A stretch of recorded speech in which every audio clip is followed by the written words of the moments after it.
Arturo Esquella. Bienvenido, Arturo. Muchísimas gracias por estar aquí en Estamos en Vivo. Muchas gracias, Ramón, por la invitación. Un gusto estar acá. A ver, lo decía yo ahí en una de las claves, ¿no? La tercera. La UDI ha hecho la aclaración, o Guillermo Ramírez ha hecho la aclaración, ha señalado que en realidad utilizó mal la palabra, que abrirse a la posibilidad de que ese 0,5 de cotización adicional vaya a reparto no es el término exacto.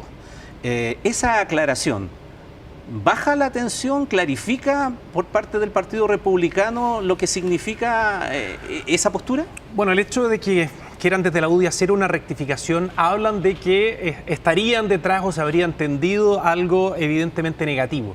Negativo para la defensa de una posición que por de pronto en Chile Vamos supuestamente siempre han tenido y que en el sector es algo muy sensible y delicado. Siempre nosotros hemos sostenido de que las correcciones que hay que hacer evidentes a nuestro sistema previsional, a las pensiones para mejorar las jubilaciones de los adultos mayores son urgentes, pero en ningún caso en el fondo hay que hacer un cambio estructural tal cual como lo ha propuesto el gobierno. Ahora, la aclaración en el fondo de una mala utilización de una palabra, a mi juicio, la verdad, y instalando una segunda palabra, no es más que un eufemismo. O sea, hablar de compensaciones, uno tendería a pensar más aún en términos jurídicos, compensaciones, quién es el deudor, quién es el acreedor, por qué en el fondo se cambia. O sea, al final del día, lo relevante es que a ciertos trabajadores se les sacaría de este 6% adicional que empezaríamos a cotizar, si es que se aprueba esta reforma, un 0,5%.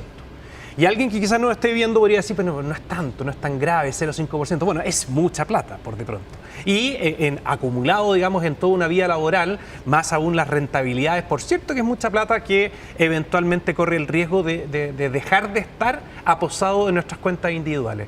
Y el problema principal es abrir la llave, es abrir la puerta, es permitir en el fondo que el Estado se meta a la administración con la falta de certeza de qué es lo que va a pasar en el futuro. Y eso es lo que nos puso en este estado de alerta que nos ha acompañado durante todo el día. O sea, el problema de fondo es que para ustedes no hay garantía de que ese, comillas, 0,5 pueda ser devuelto al trabajador en un tiempo, porque de eso se trata. Una compensación se entiende que es para pagar o tratar de mejorar las pensiones de las mujeres y en algún momento eso va a ser devuelto en el futuro.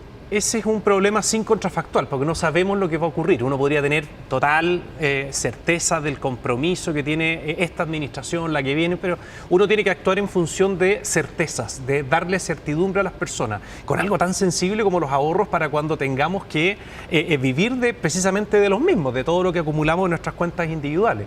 El tema de fondo, de verdad, y nuestro problema es que entre el Estado a administrar. Si nosotros tenemos un buen sistema, las correcciones que hay que hacerle a por de pronto una ya está abordada, ya todos hablan de que hay que aumentar la tasa en un 6%, pero también tenemos que hacernos cargo de algo que de repente es medio impopular y hay que decirlo, se lo dijimos al presidente de la República en su minuto. Nosotros, cuando se creó este sistema, en los años 80 teníamos de esperanza de vida 11,5 años menos en esa esperanza. Es decir, hoy día, en otras palabras, tenemos que financiar con los mismos ahorros, con la misma cantidad de tiempo ahorrado mes a mes, 11 años adicionales de vida, menos los hombres.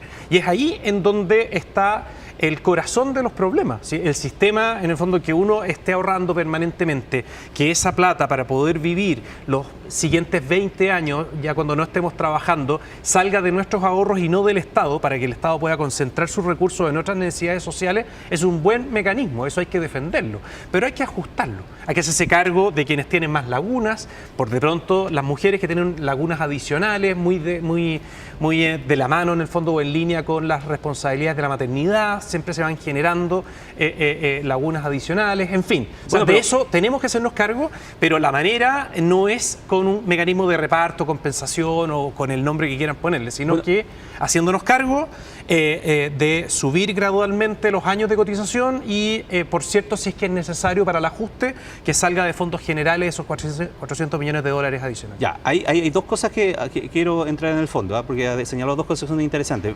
Siguiendo la lógica, usted dice un buen sistema, pero ese buen sistema, más allá de la opinión que pueda tener la población en general, de cómo funciona o no, ese buen sistema ha provocado precisamente que haya esa diferencia porque no la tiene contemplada, no porque sea un pecado original, pero en la práctica ha provocado que las mujeres tengan una descompensación respecto de las pensiones de los hombres. Eso es un hecho. ¿Sí, claro, no? que se explica en 5 años menos de cotización. Acuérdate que las mujeres cotizan hasta los 60 años. Ya voy al tema el hombre 65. De la diferencia de los años de cotización.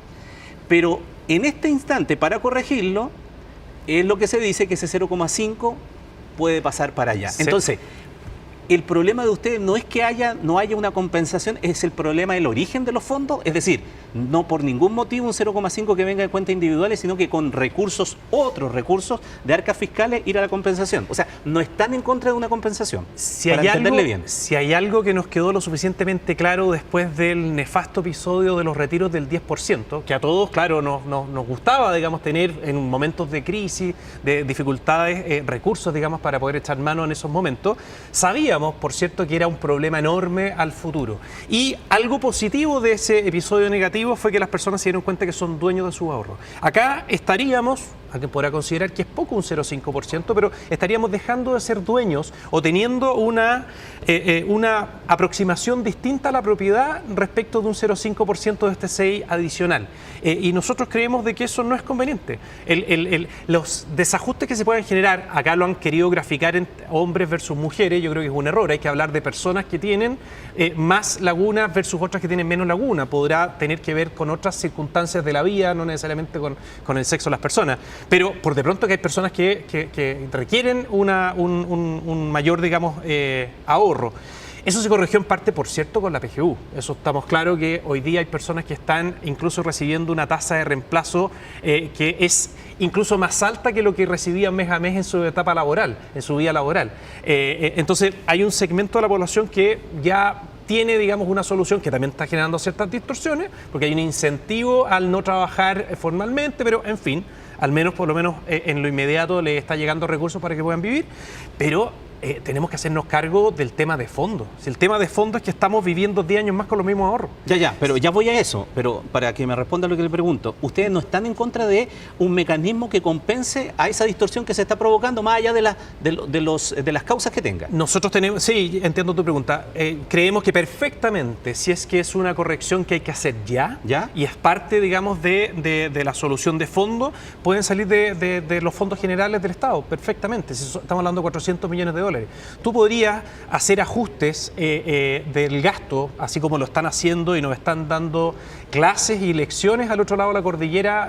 Piensa que nada menos que redujeron en un 30% el presupuesto, o sea, la perspectiva del gasto en Argentina. Otro tanto se pretende hacer en Estados Unidos. O sea, tú puedes. Si tú nos dieras un día para poder hacernos cargo del presupuesto de la nación y perfectamente uno podría generar ahorros de 500 millones de dólares si es que existe la voluntad. ¿En un día iría a aparecer 400 millones? Sí, porque en el fondo nosotros tenemos una aproximación distinta a ciertos programas de gobierno que quizás no están evaluados. En fin, no quiero abrir ese debate, pero la cuestión es una caricatura, pero ¿qué quiero decir? Que es fácil. O sea, si es que existiera voluntad para poder generar esos 400 millones, por de pronto tenemos un ministerio nuevo que no estaba contemplado dentro de nuestro presupuesto.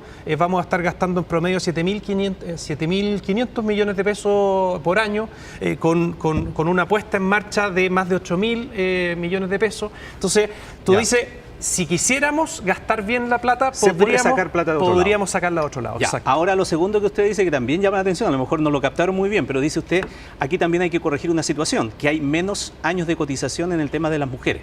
Y en términos generales también de la población. Hombres y mujeres. Hombres y mujeres. Hombres y mujeres. ¿Ustedes están entonces por aumentar la edad de jubilación? Nosotros le dijimos al presidente de la República que lo que han dicho todas las comisiones de expertos, partiendo por la que encabezaba su actual ministro de Hacienda, la famosa comisión Marcel, por ahí por el año 2005, 2006, la recomendación que hacían transversalmente todos los expertos, da lo mismo el color, la escuela, la facultad, el color político me refiero, todos coincidían en que teniendo una esperanza de vida de más de 11 años adicionales a los años 80, que es cuando se creó este sistema, había que ajustar el tiempo de cotizaciones. Una manera de plantearlo es tener una mayor cantidad de cotizaciones, porque si es que hay una persona que no ha tenido ninguna sola laguna, quizás podría llegar antes y jubilar antes. Pero si es que hay personas que tienen lagunas entre medio y siguen jubilando a los 60 o a los 65 años y tienen que financiar los próximos 25 años de vida o 30 años de vida, es evidente que 2 más 2 son 4 y acá no calza. Pero eso es muy impopular. Yo sé, y le dijimos al presidente que para eso son los acuerdos políticos. Se lo dijimos en La Moneda, a él mismo y a la ministra. Le dijimos, para eso nosotros estamos disponibles. No hay una si es que es necesario explicar algo que es impopular, pero que la evidencia te dice que es así, y cuando salen todos los sectores políticos a decir, efectivamente, es algo que nos golpea, incluso personalmente, tener que jubilar un poco más tarde, hay que hacerlo de manera gradual, por supuesto. Las generaciones que están entrando hoy día perfectamente podrían saber que ya no van a trabajar hasta los 65, sino que hasta los 66.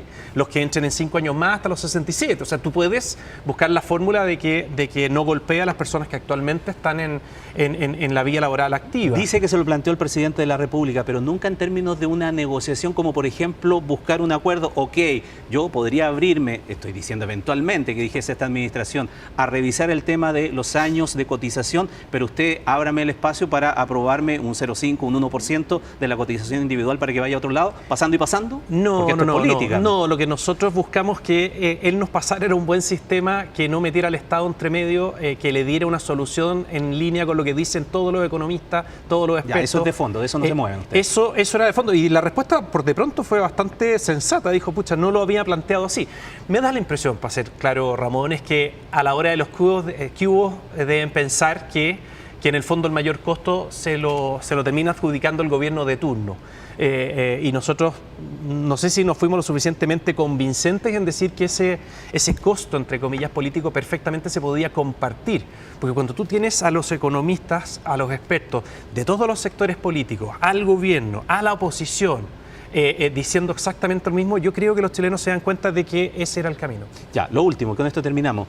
En todo caso, lo decía yo en la presentación, el ministro que ustedes salieron a cuestionar lo que señalaba la UDI, pese a la corrección de la UDI, sigue diciendo el ministro Marcel que nunca han estado tan cerca de un acuerdo. Pareciera ser que toda la crítica que se ha hecho para la UDI o para un sector de la oposición está abierta la posibilidad igual de llegar a un acuerdo, haciendo la distinción entre que esto no es un reparto, sino que es una compensación.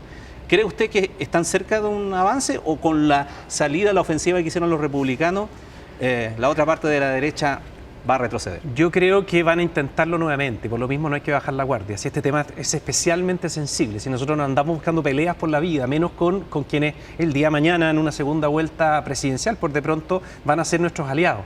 Lo que queremos en el fondo es que no se haga lesera, que no se caiga, digamos, en dar el paso a un cambio estructural que tú no puedes llegar y cambiar de vuelta hacia lo que correspondía de la noche a la mañana. O sea, tú das este paso, abres la ventana para que entre el Estado con todos esos operadores políticos a administrar los recursos de los trabajadores, parten por un 0,5, pero nadie sabe dónde va a terminar. Ese paso yo creo que sería muy grave que se diera y vamos a estar en alerta precisamente para hacer todo lo que esté a nuestro alcance para evitarlo.